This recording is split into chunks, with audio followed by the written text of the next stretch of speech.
Olá, sejam muito bem-vindos a mais um programa Ela Investe. E antes de eu falar da minha convidada especial, porque a gente vai falar aqui de educação, tá? Do tema educação. Se você tiver alguma dúvida ou alguma pergunta, você coloca aí, coloca nos comentários, que eu vou passar para ela responder depois, tá? Se precisar. Mas eu tô aqui como especialista em educação, muito mais que especialista, ela é apaixonada por esse tema e trabalha muito. Então, tô aqui com a minha querida Rose Schettini. Olá, Rose, que delícia ter você aqui. Prazer imenso. estou muito feliz de estar aqui com você também, Cláudia. De um ambiente um pouco mais formal, mas da história que eu vou contar que você já conhece há muito tempo. Ah, que bacana. Rose, esse ambiente aqui, esse estúdio, ele é muito bacana, porque quando eu criei o Erinvest é para ter voz feminina, para a gente falar nesse mercado de investimento, né, que tão Uhum, dominado por homens. uhum. E se a gente não falar, se a gente não criar referências, como é que a gente fica, né? Perfeito, A parabéns. gente tem que inspirar, motivar, mas a gente tem que dar o exemplo Uhum, também. Não é isso? verdade. Então, esse ambiente aqui é nosso, Maravilha. é para a gente falar, e para mim, tema de educação é muito importante e ter você aqui para falar disso, um presente. Eu estava lendo aqui um pouquinho da sua mini bio. Você é psicóloga, mestre em psicologia, doutora na área de linguística. Enfim, você tem a FEDUC, você é uma especialista, você é diretora estatutária do Grupo Mulheres do Brasil, do Comitê de Educação. Enfim, né? Somos múltiplas, você é múltipla, mas eu queria que você falasse um pouquinho pra gente da tua jornada, por favor. Ótimo, Cláudia. Falar da minha jornada profissional, eu tenho que estar falando da minha jornada pessoal. Que bom. Porque a FEDUC, como você mesmo falou aí, né, é uma faculdade que eu montei, eu Uhum, criei, mas ela só existe porque eu tenho uma história que fez uhum, ela existir. Então, eu sou uma mulher da elite hoje, né? A gente vê uma uhum, mulher branca da elite, com todos os privilégios, mas uhum. eu vim de uma periferia muito perigosa do Rio de Janeiro. É mesmo? Exatamente. Uma Hum, família pobre, eu não estou romantizando a pobreza, não é isso, mas a tá. gente precisa falar qual foi o caminho que eu cheguei Você até veio de aqui. onde? Eu vim do Rio de Janeiro, de Madureira. Madureira. Então, tem lá Uhum, Cascadura, Madureira, ali pertinho uhum. de Bangu. A gente costuma falar assim, onde saem as melhores pessoas? É o subúrbio do Rio de Janeiro. Como em qualquer lugar aqui do Brasil, na periferia, a gente tem pessoas Uhum. muito potentes, né? Claro. Então, Incríveis. eu consegui uma bolsa de um estudo, né? Estudei de uma forma bem gratuita, numa escola de elite do Rio de Janeiro. Então, foi um professor, Paulo Armando, que abriu Uhum, uma porta diferente para mim. uhum. Então, eu vim estudando, fiz todo o meu fundamental ensino médio, e foi esta bolsa de estudo que me levou a cursar psicologia numa federal. Então, já começa aí uma história. Então, foi tudo gratuito, Uhum. né? Oportunidades. Exatamente. Então, a gente Uhum. precisa olhar para as cotas. Tem muita gente Sim. que é contra a cota nesse país. Então, eu sou a favor, que eu sou Uhum. filha da cota, né? Então, estudei de graça. E aí, a federal, fui para a federal, porque eu estudei numa escola que me permitiu chegar para Uhum. a federal, fiz meu mestrado ganhando, meu doutorado também, Também? tudo. Então, meu Tudo. estudo, ele é uma união de uma oportunidade que me Já deram, entendi a Feduc. sabe? Uhum, já Não entendeu. sabia dessa história, É. olha. E, Aham. lógico, de um contexto formativo. Né? Claro. E também tem, né? A gente também não pode minimizar o esforço do sujeito de querer furar nuvens. Então, Uhum. o tempo todo, eu queria furar aquela nuvem. Eu não queria ser é, uma cobradora de ônibus, que meu pai era motorista de ônibus. E no Rio a gente chama Uhum. cobradora. Então, eu falei, eu não Uhum. quero. E fui dando meus pedidos para ganhar bolsa de estudo. Ganhei bolsa de estudo de inglês, francês e desses colégios. Então, isso, Cláudia, fez com que eu tivesse outros contatos, né? Outras oportunidades e ver um mundo diferente que não de um subúrbio do Rio de Uhum. Janeiro. Com isso, com título de doutor, eu comecei a trabalhar em universidades. Uhum. Mas você sabe quando você acorda, Cláudia, e fala assim: caramba, o que, que eu estou fazendo aqui? E vem o Hum. tal do propósito que a gente muito fala, né? Exato. Esse propósito ele bate Ele bate forte. forte. Quando ele bate forte, a gente Aham. muda a trajetória. Sim. Então, eu já estava em São Paulo, que meu marido veio transferido. E aí a gente também, vamos colocar um pouquinho também dessa relação de casal. O homem é transferido, a mulher vai junto. Sabe que a gente está falando? Eu vim junto para São Paulo e deixei todo o meu trabalho lá da universidade. E comecei a trabalhar aqui em universidades de muita qualidade, que era a PUC, e também fui para a USP. Mas você sabe, né? Acordava, eu não via as Rosiméries, sabe? Eu via outras mulheres magníficas, mas eu não via a Rosemary. Então, eu resolvi buscar as Rosiméries que estavam aqui em São Paulo e montei a FEDUC. Tá. Então, a FEDUC é a Faculdade de Educação, que acolhe, esse é o nome que eu falo, e eu uso com muita tranquilidade, eu acolho todas aquelas Rosiméries, ou os Robsons, que é o nome do meu irmão, o Pedro Augusto, a Rosângela, que estão lá na periferia, que só precisam de uma oportunidade. Então, a FEDUC, ela nasce com esse propósito de ofertar um curso superior gratuito, tá? Para alunos da periferia. É o recorte que eu faço, tá? Então, esta é a história da FEDUC. Que é linda.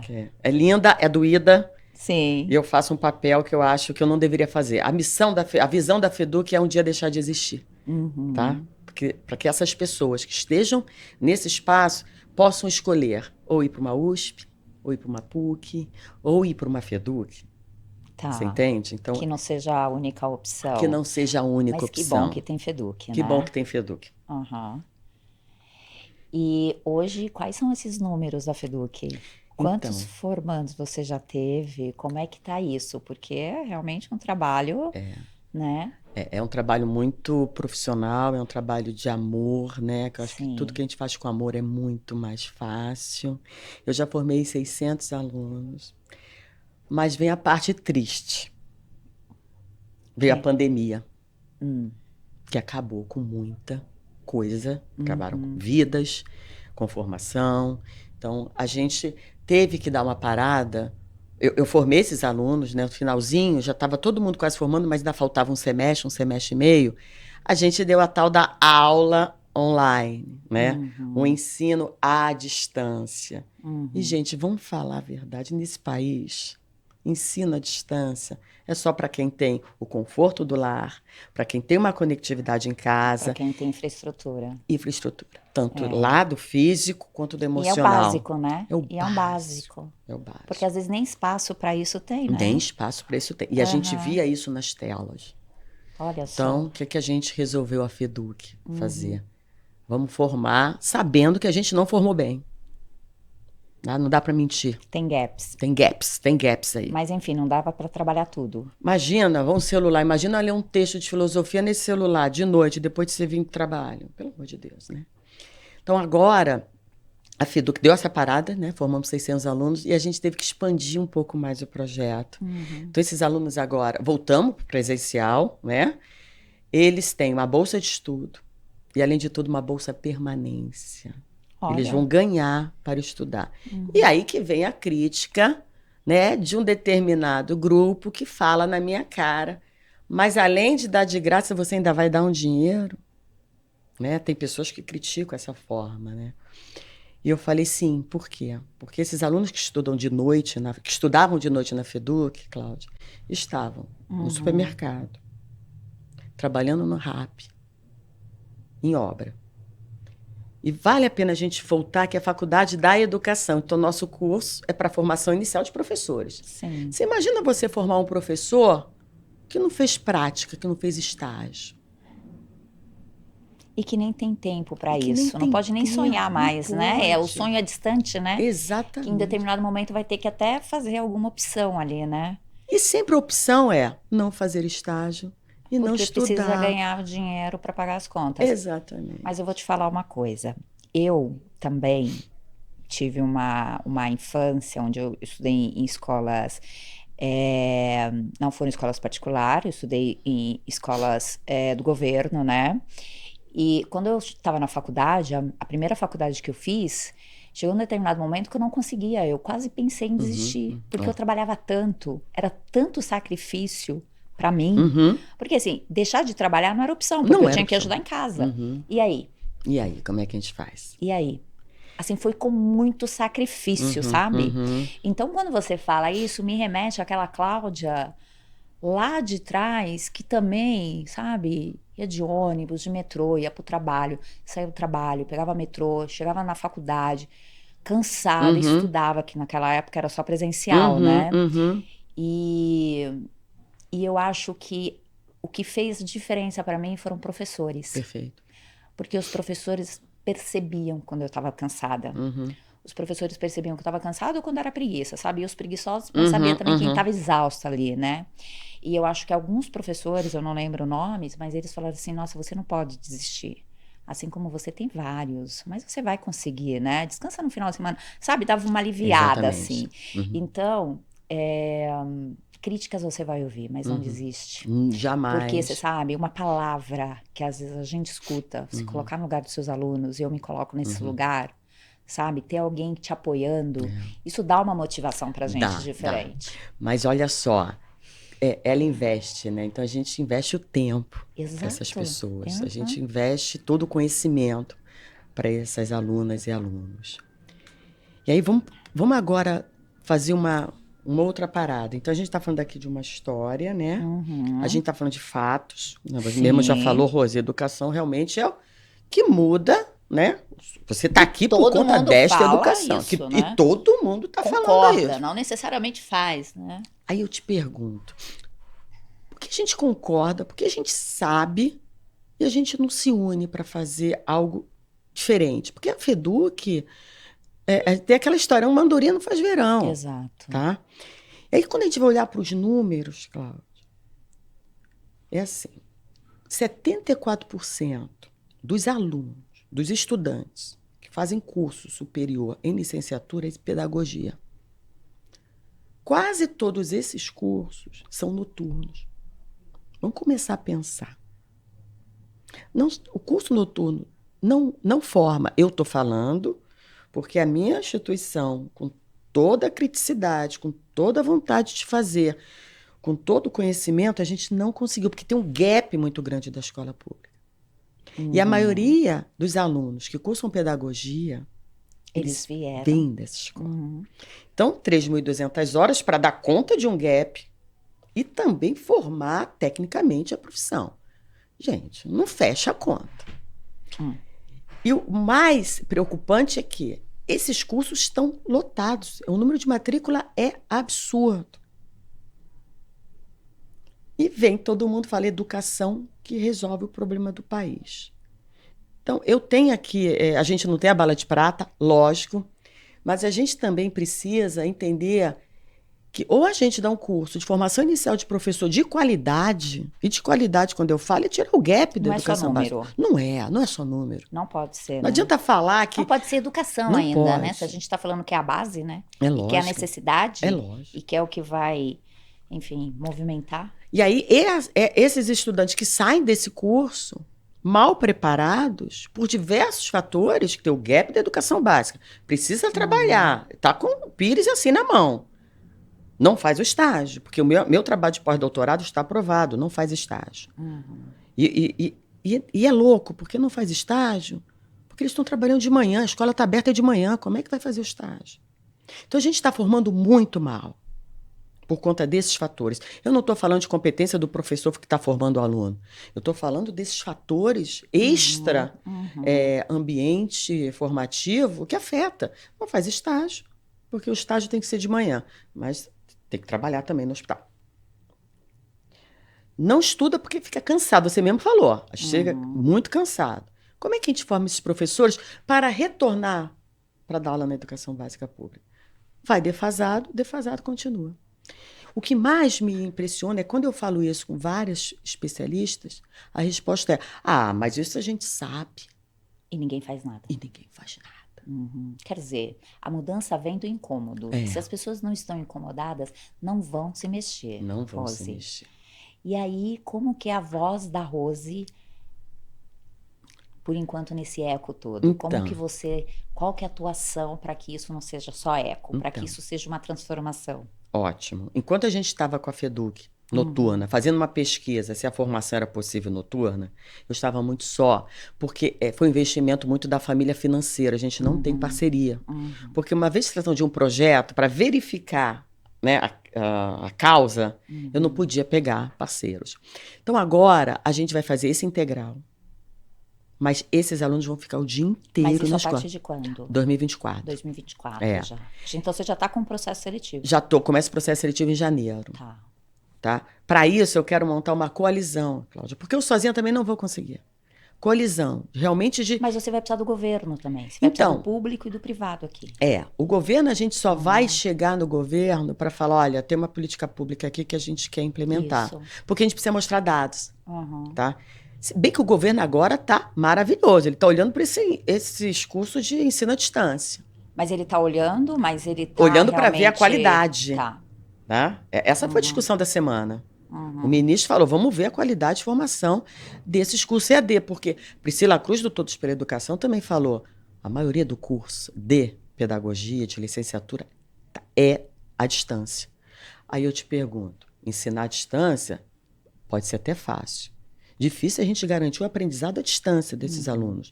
Então, agora a gente tem pelo menos uma preocupação em olhar para esses cursos à distância. E está prometido que o Ministério da Educação vai olhar, e eu estou torcendo para fechar alguns. Porque se a gente não entra desta forma, a gente não resolve. Tem que passar a régua, né? Tem que passar. Tem que passar a régua. E aí vem também aquela discussão. Mas então você vai tirar a oportunidade desse aluno estudar pedagogia? Não. Não estou tirando. Se tiver um curso de qualidade e a gente entender que esse aluno que está estudando pedagogia precisa de um suporte financeiro, ok. Você entende? Agora, é difícil. Mas não é impossível, Cláudia. Não é. Basta a gente realmente ter vontade política. Então, quer dizer... Você, além dessas políticas públicas, de entender o mercado, entender as dores, dar uma formação, você está envolvida também nessas mudanças do governo, nessa política pública? Não estou envolvida, tá? Não estou envolvida, mas eu conheço bastante as pessoas que lá estão. Tá. Então, eles sabem então bastante. Você está acompanhando. Eu acompanho. Enfim, e realmente você tem percebido, ou pelo menos tem essa perspectiva de que tem... melhoras aí. Alguma coisa está mudando. Só o fato de olhar para essa questão do EAD, sabe? Mas também a gente precisa olhar do noturno. Porque eu tenho os dados que também não funcionam. Aí tem uma coisa bem interessante. Rosa, mas como é que isso vira políticas públicas? Temos mulheres do Brasil. Né? A gente é um grupo que é de número muito forte. E se a gente tem uns dados muito importantes, a gente pode sim modificar esse processo. Porque o Chile resolveu. Nosso país vizinho. Tudo bem, o Chile é uma tripinha. Eu aprendi, fui lá no Chile aprender. África do Sul. Tem case. Mas também tem cases de Finlândia, Coreia do Sul, que todo mundo gosta muito de falar e que eu admiro. E que as pessoas querem copiar, importar esse modelo para o Brasil. E eu falo que não funciona. Não funciona a gente importar um modelo de Finlândia para o Brasil. A gente tem que entender as nossas características. As nossas dores. A única coisa que a gente pode importar desses países que são ótimos na avaliação é importar uma coisa que eles têm em comum. Todos eles valorizam a profissão professor. Todos eles valorizam a formação do professor. Se a gente conseguir importar isso, eu acho que a gente tem aí um caminho um pouco mais próximo de qualidade da educação. Que bom, hein? E aí, para 2024, você acha que já vem essa mudança? Não vem, não. O Chile resolveu e foram 20 anos. Eu sei, mas a gente já começa nessas mudanças a partir do ano que vem ou não? Não. A FEDUC, sim, já começa com esse projeto. Mas o governo ainda não. Não, é muito difícil. Mas, Rosa, a gente está falando de faculdade, né? Mas se a gente olha a educação como um todo, até só para a gente fazer um panorama, existem dores em toda a cadeia? Existe dores? Existe. Existe. Quando eu tô falando existe essa preocupação que você está falando também? E existem políticas públicas ou ações para resolver esses problemas? Temos. Eu acho assim, quando eu falo assim, ninguém está fazendo nada, eu falo ninguém, até eu, né? Eu enquanto especialista da área, eu enquanto sociedade, porque a gente só olha o número e só vê o diagnóstico. É lógico, tem alguns centros de excelência de formação, existe. Mas se a gente olhar os estudantes que estão nesse centro de excelência, não são os estudantes periféricos. tá? Então, tem uma boa vontade, sim, Cláudia. Tem muitas empresas, instituições que estão, sim, querendo mudar, mas, no meu ponto de vista, é um ponto de vista de especialista e pesquisadora, a gente precisa unir forças e não levantar a bandeira que esse projeto é meu. Aí fica muito aquela briga. Não, o projeto tal resolveu o problema de formação do município. Não vai resolver o problema de educação. Vão ser problemas pontual. pontuais. Uhum. Sabe, prêmio de professor eu Mas acho você acha que maravilhoso. isso não é mais uma questão assim de resolver o problema da pessoa, talvez, Por isso ali, que quer do levantar, da educação? sabe, quer Exato. botar a bandeira. Uhum. Então, eu entrei nessa escola, então a instituição XPTO resolveu. Enquanto não Mas for... a gente, então, tem uma dor institucionalizada É ali, lógico, né? É lógico, Hum. é lógico. Eu adoro quando os professores recebem prêmio, nota 10, adoro. Uhum. Então, tem um professor de matemática que a gente vibrou que ele recebeu. Mas ainda é um prêmio individual, não é o prêmio da educação, entendeu? Porque esse professor um dia vai aposentar. E aí? Aqueles alunos vão ficar sem o professor de matemática. Porque entra outro professor de matemática que vem com uma outra formação. Uhum. Então, o que eu estou falando aqui, eu acho que é uma mudança que tem que ser estrutural, sabe? E é difícil, e é doloroso. A gente precisa abrir mão de algumas coisas. E aí a gente está falando de educação tanto pública quanto privada? Não, eu estou falando da educação básica pública. Básica Quando pública. você falou do ensino superior, eu estou falando, meu recorte é Sim. ensino superior de formação de professores. Mas aí a gente está falando do público, que a gente tem um gap gigantesco, Exatamente. né? Porque quando a gente vai para o privado, tem autonomia ali para resolver. Tem lá seus problemas. E tem autonomia e tem, Exatamente. né? Enfim. E quando eu falo de educação pública, são quase 85% de crianças e jovens que estão na escola pública. Então é uma escolha que a gente faz. Uhum. Eu escolhi a educação pública, mas não para dar aula na escola, mas para olhar a formação desses profissionais que estão lá. Vamos fazer uma brincadeira com a medicina e com a educação? Ah, vamos. Vamos? Vamos, porque Todo esses mundo dias topa. eu até Uhum. ouvi que é o seguinte: há 20 anos atrás nós tínhamos 3 faculdades de medicina no Brasil. Uhum. Hoje já são dezenas. Uhum. Mas e a qualidade, a quantidade que se forma? Né? Então vamos puxa lá. esse gancho, Vou vamos puxar. falar aí. Então vamos falar também, antigamente, da formação de professor, era magistério, era top, formação de excelência. Ser professor era, assim, o top de carreira feminina, né? Lembra? Sim, todo mundo queria ser Todo mundo queria ser, era respeitado. Era respeitado, porque exemplo. era uma formação respeitada, era o magistério. Tá? Então a gente chegou aqui, né, de uma formação desvalorizada, aí a gente sabe disso. Se a gente não olhar para essa verdade, a gente vai estar mentindo. A medicina tá como, né, uma formação, pô, médico, uau, só faculdade de excelência. Também abriram a porta para o curso de medicina. Uhum. O que isso vai acontecer? Não dá. O que já está acontecendo. O que está acontecendo? Perde Então vamos qualidade. Vamos falar agora. Formação de professor do jeito que está. E todo mundo fala, gente, o país é saúde e educação. Mas se você olha a formação dos médicos ainda hoje, é integral. Vão para o hospital. O problema não é o mesmo? Então. A gente não está falando de um problema pontual e real. Então, hoje os médicos vão para o hospital, tem residência. Tem que trabalhar em vários hospitais. Tem que ter a prática. Uhum. Bom, tudo bem. Se a saúde, estão investindo até agora.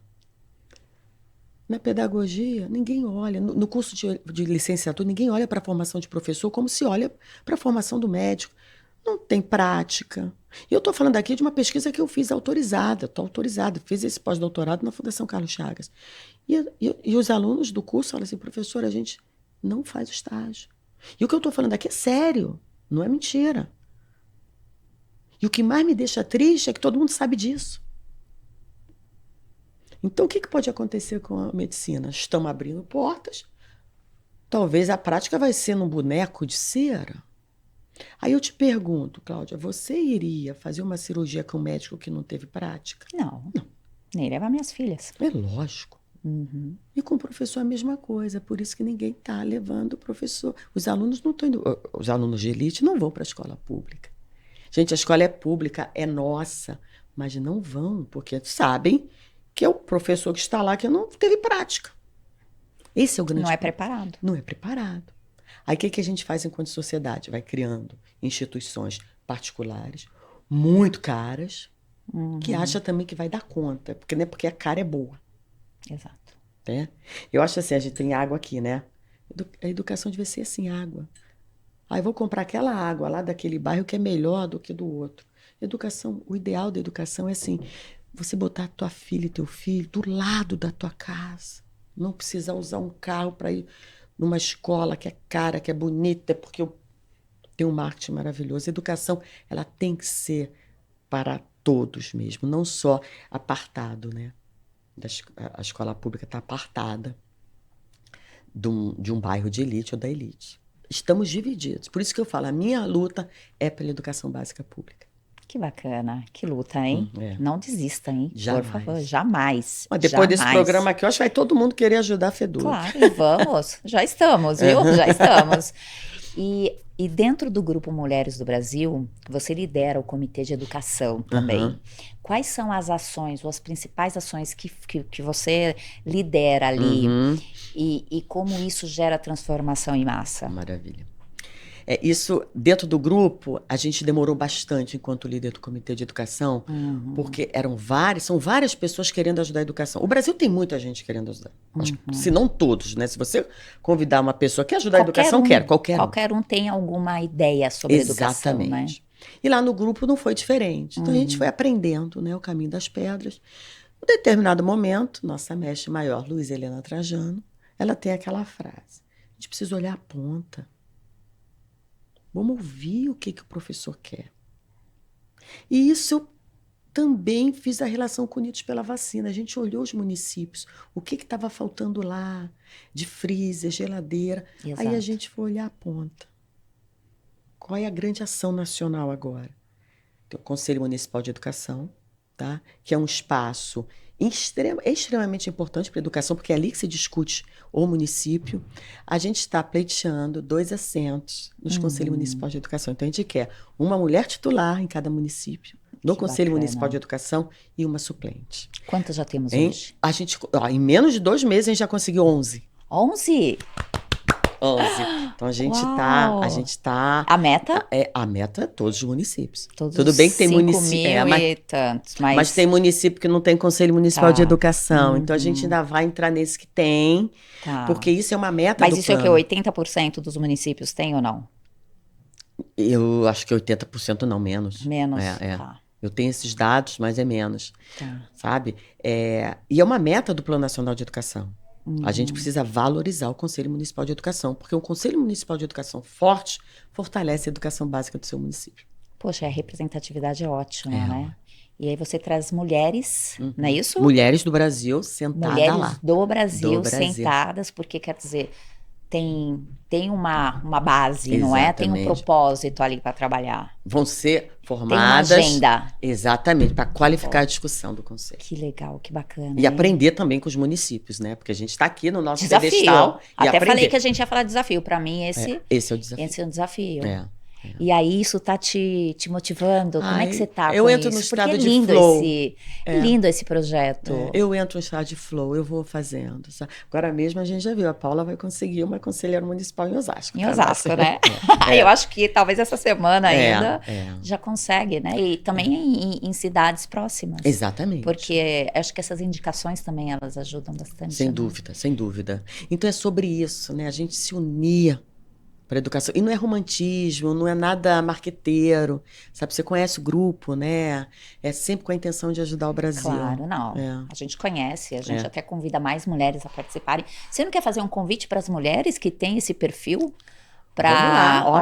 Vamos aproveitar. Então, faça esse convite. Então, mulheres do Brasil, mulheres que não estão no grupo Mulheres do Brasil ainda, tem que se inscrever lá, mulheresdobrasil.org.br, tá? Faça parte.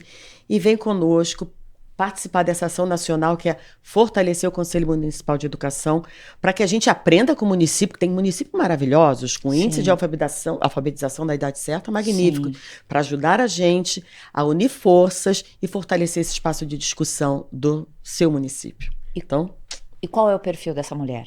A gente quer mulheres que estejam primeiro assim, né? Como a gente aqui, né, Cláudia, fala de educação e já está querendo... Claro, a gente já está querendo fazer. Já está querendo fazer. Tem que ter Aham. esse perfil, isso é um negociável nosso, Conhecer um pouco né? de educação. Conhecer um pouco de educação, conhecer dos problemas da educação e até das soluções, né? Porque às vezes a gente está falando de problema e tem gente que tem outras soluções por aí. Mas a nossa solução agora de escolha é ouvir a ponta, olhar o município, aprender com ele e qualificar uma discussão, porque acho que nossas crianças e jovens estão precisando da gente. E esse é um cargo remunerado ou é voluntário? Não, é voluntário. É O Conselho voluntário. Municipal é voluntário.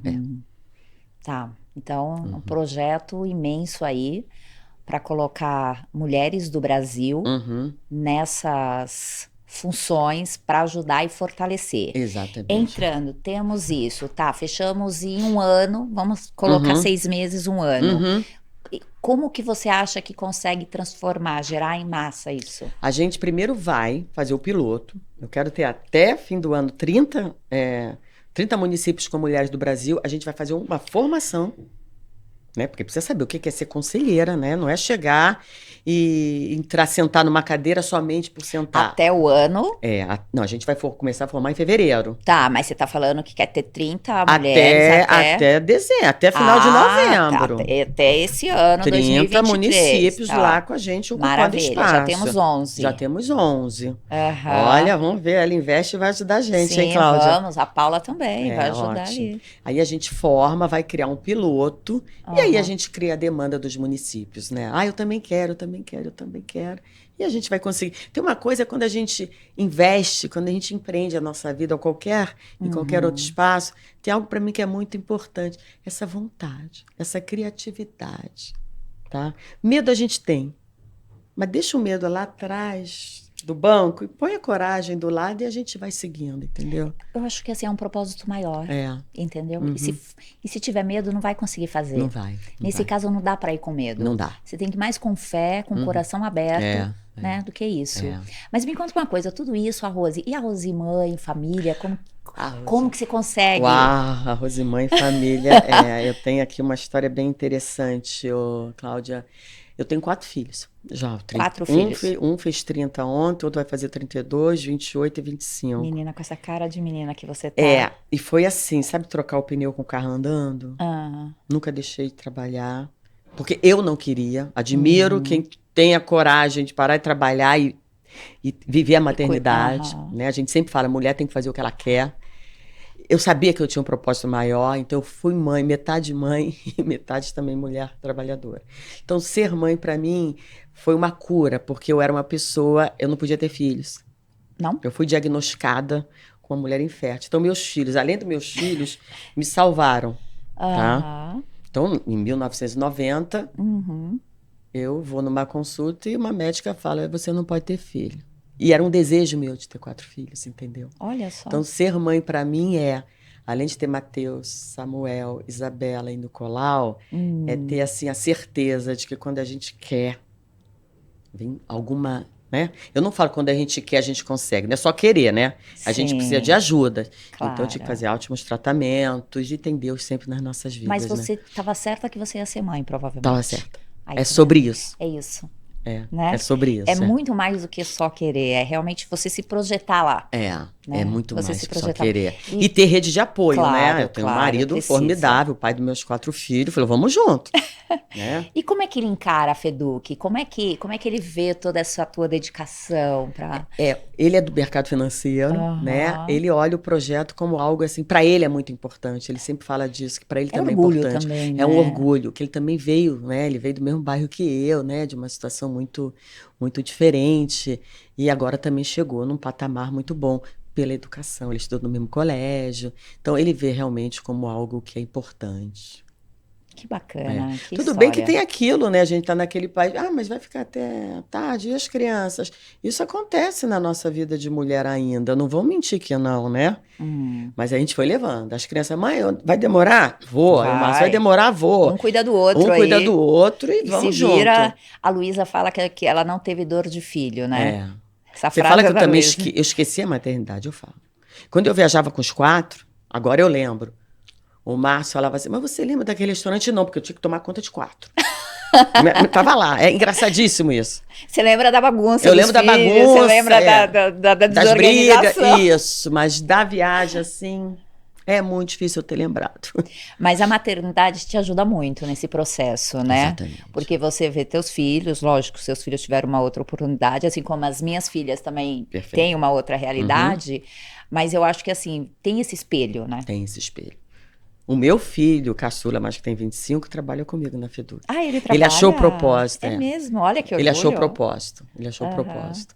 Vai aprendendo, né? Aham, que Vai bom. sentindo, é. Né? Também Sai da tá bolha, ali, né? Tá ali na veia, É. né? A gente precisa tirar essa juventude da bolha, né? Uhum. E você vê ele poderia escolher várias coisas, Poderia escolher várias E ele coisas. escolheu ali É. e tá feliz Tá e tá feliz. conduzindo e com certeza É. vai trazer também um pouco dessa visão dessa geração aí, não é? Que faz toda a diferença, não faz? Faz toda a diferença, mas você pode ter certeza que faz. É muito bom a gente ter raciocínio dos jovens junto com raciocínio mais de pessoas maduras. Dá ali uma mistura bem interessante. Eu tô gostando bastante. E dentro lá do grupo, se as pessoas quiserem fazer parte da educação, tá aberto, é aberto, não necessariamente do cargo lá para ajudar nas prefeituras, nos municípios. Mas fala assim, eu sou da educação, eu quero apoiar a educação. Como é que a gente pode fazer esse convite? Você está falando deste... Para as mulheres que não são do Grupo Mulheres do Brasil ainda, que estão te assistindo e falam, adorei a Rose, eu acho o trabalho dela fantástico e quero estar do lado da Rose lá no Mulheres do Brasil. Ótimo. Entra no Grupo Mulheres do Brasil e me ache. E venha fazer parte. Venha, porque educação não é só quem entende educação. A gente precisa de pessoal de dados, políticas públicas, sabe, pessoal do raciocínio lógico, para organizar esse Brasil com os dados. Então, entre no grupo, me procure, pode mandar meu e-mail para educação@grupomulherdobrasil.org.br, que eu mesmo respondo e chamo você para vir para cá. Olha, muito bacana ter você aqui. Você viu como passou rápido o nosso tempo? Passa rápido, passa. Menina, a gente conversaria 2 dias aqui. Eu admiro muito o seu trabalho. A gente se conhece desde quando eu entrei no Mulheres do Brasil. Você já estava lá, eu acho que 2014. Foi isso. Alguma coisa assim. E assim, admiro cada vez mais. E hoje conhecendo a tua história, porque isso é uma delícia aqui. Que a gente conhece umas histórias que acho que é tão difícil eu conhecer, né? E assim, te admiro ainda mais por tudo que você está fazendo. Te desejo sucesso. Obrigada, e vamos acompanhar esses números. Vamos sim. Juntas somos mais fortes, não é? Sim. Obrigada, querida. Sucesso. Obrigada. Lindeza.